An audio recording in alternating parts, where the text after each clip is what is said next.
دەستور دایکی یاساکانە و لە ڕێگەی دەستور کاروباری وڵات بڕێوە دەبرێت.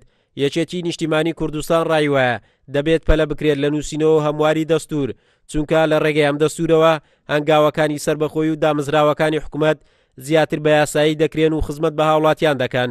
بەداخەوە ناکۆچە سیاسیەکان ڕێگای نەدا ئەو پرۆژەی دەستورە ڕفراندۆمی لەسەر بکرێتن و ببێتە ئەساسێک بۆ ئەمڕۆ کە زۆر پێویستمان پێێتی.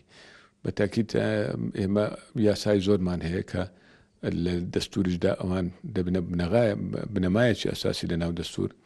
بە ئومێد دەکەم کە ئەو کەم و کوڕیانەی هەیە لە ناو دەستورە یاخود ئەو بێرو بۆ چنانی هەیە کە دەیەوێت هەندێک مادە و بەرگەی لێ هەموار بکرێتەوە، ئەمەش لە دوای کاراکردنی پەرلەمان.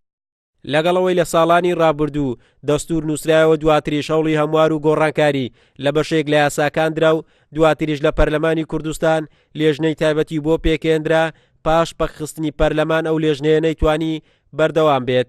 لە ڕوانگەی یەکێتی نیشتیمانی کوردستان دەستور بۆ ئەم قۆناغی ئێستای هەرێم گرینگە تا ئەوەی بەدەساتون لە دەستمان نەچێت.